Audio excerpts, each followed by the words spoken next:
hampir semua alam itu mangkul, apa? Mangkul. Nah, pentingnya mangkul itu apa? Kalau suatu saat sejarah itu tidak sama, itu enggak masalah. Karena hakikatnya alam itu rata-rata mangkul. Saya beri sekian contoh ya, semuanya. Misalnya dulu Madinah itu Yasrib, kenapa? Yasrib. Karena ketika orang Ansor merelakan semua hartanya untuk Nabi, saya berkali-kali cerita, Kanjeng Nabi niku datang ke Yasrib, niku migrasinya angkatannya hampir 500 sahabat beserta keluarga.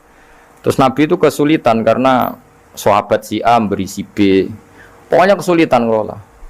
Karena kesulitan ngelola, terus orang-orang Yasrib bilang, ya Rasulullah, hadhihi madinatuka taf'alu fiha ma tasha. Sudah engkau tidak perlu pamit per personal.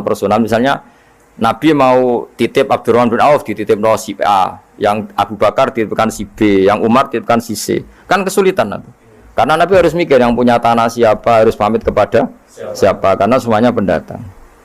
Karena Nabi kesulitan itu, terus orang-orang Yasrib bilang, ya Rasulullah, hadhihi madinatuka taf'alu fiha ma tasha. Sudah ya Rasulullah, ini kotamu, kita semua ada ikut punya Yasrib, semua ini milikmu, maka terserah engkau. Semenjak itu Nabi terus longgar karena diikrarkan miliknya. Semenjak itu terus Nabi memaklumatkan secara umum siapa saja boleh menempati di Madinah sesuai kadar hajat masing.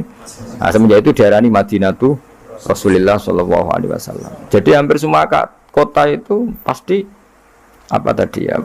mangkul. Sehingga ketika kitab Taurat, Injil menamakan itu enggak persis, itu enggak masalah. Misalnya Quran yang paling masyhur, summiya bil Quran ya li annahu makru, karena dibaca, maka summiya Quranan, qara'a yaqra'u Quranan. Tapi Quran juga dikatakan kitab, wal kitabil mubin, karena bentuknya mushaf itu maktub, ada yang ditulis. Artinya melibatkan kitabah, tulisan, maka summiya kitaban. Sebagian disebut lagi Quran itu namanya apa? Mushaf, apa? Karena mushaf itu dari kata sokhifah, ada lampiran, melibatkan kertas, maka disebut yatslu suhufam mutahhar. Paham ya? Makanya suhufi Ibrahim wa Musa. Jadi melihat itu melibatkan lampiran, sokhifah disebut mushaf. Melihat itu dibaca disebut Quran. Melihat itu melibatkan tulisan disebut kitab. Melihat konsepnya adalah al-fariq bainal haqqi wa bainal batil disebut furqan, pemisah. Melihat fungsinya cahaya disebut nur. Melihat fungsinya Quran menghidupkan jiwa-jiwa yang mati disebut ruh. Wa kadzalika auhayna ilaika ruham min amrina. Sehingga dipastikan sebenarnya semua nama itu rata-rata itu mangkul, apa? Mangkul. Makanya Nabi sering ngendikan, saya ini punya sekian nama. Itu beliau menyebut ana Muhammad wa ana Ahmad. Termasuk beliau menyebut wa anal mahi.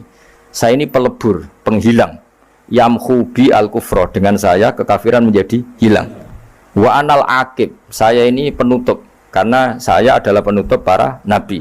Wa anal hasyir, saya ini hasyir, penggiring, karena nanti semua para nabi digiring di bawah benderaku.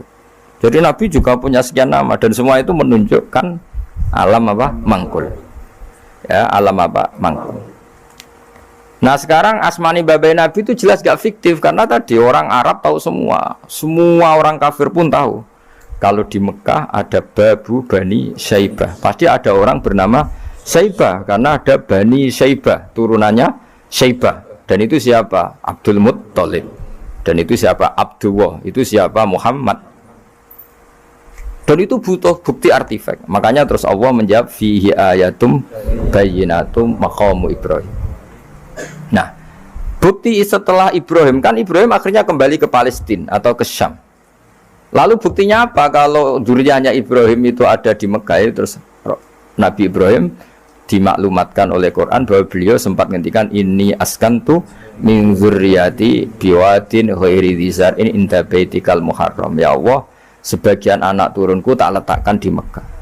Itu kalimat min dzurriyyati itu kalimat yang paling objektif. Ada kata min, sebagian.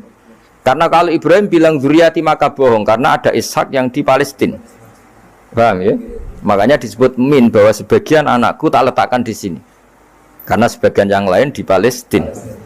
Maka kata min dzurriyyati ini bukti bahwa Quran itu mukjizat betul, yaitu memang faktanya Ibrahim itu ada yang di Palestina, yaitu Ishak, sinten?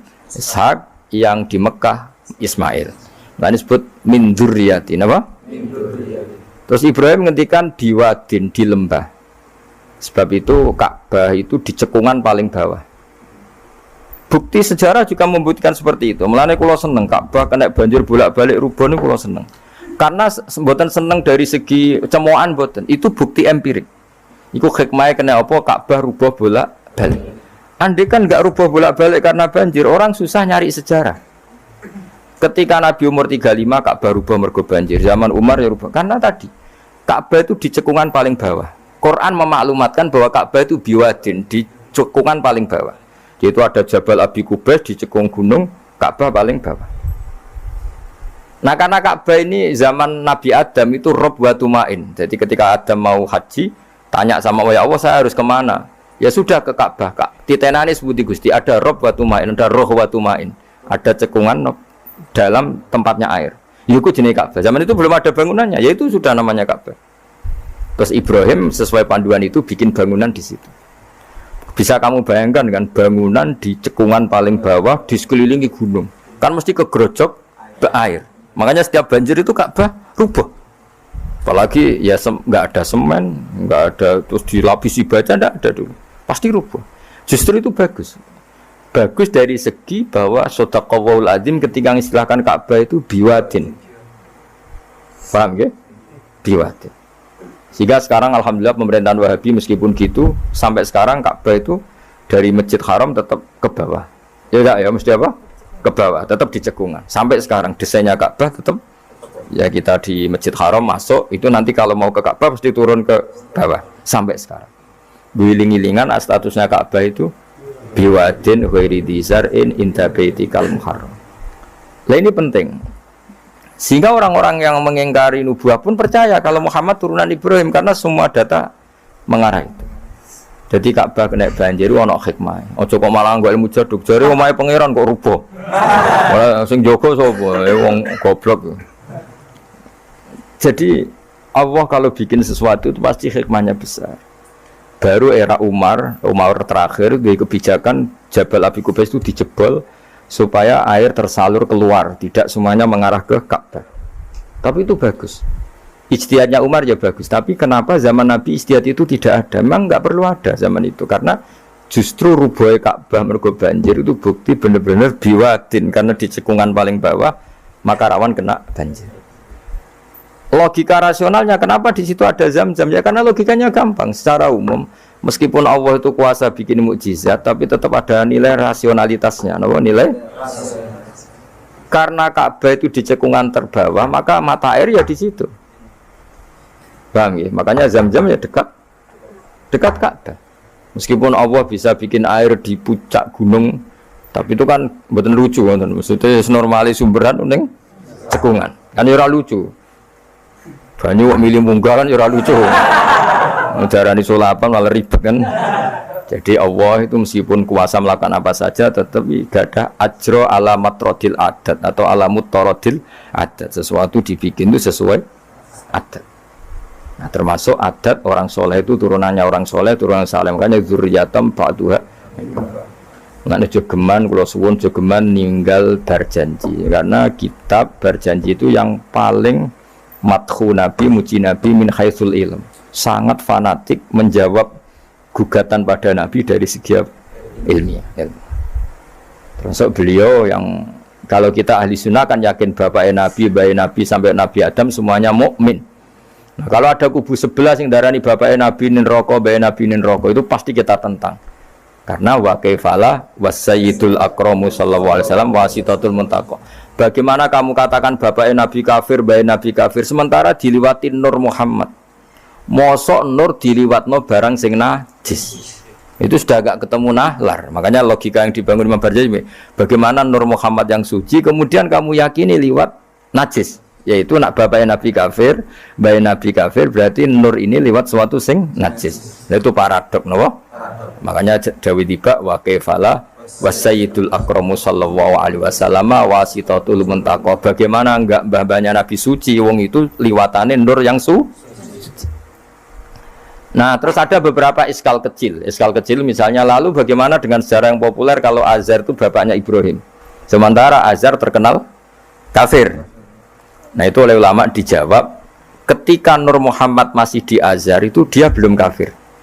Setelah Nur ini pindah ke Ibrahim, berarti Azar wis melompong tanpa Nur Muhammad.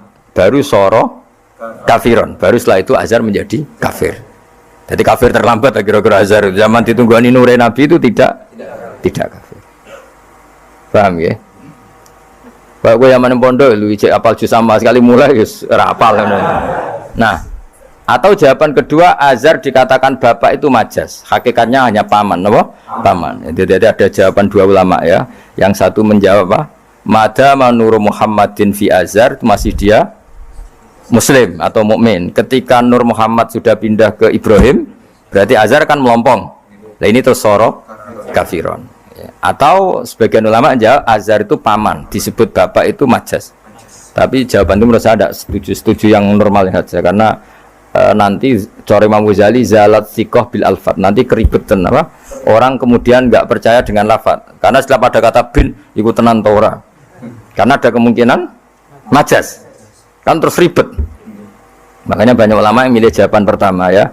Madama nurun Nabi fi Azhar, itu Azhar belum kafir. Setelah ada intiqalun nur, peralihan nur ke Ibrahim, Azhar baru kafir. Ya itu biasa, itu lebih gampang.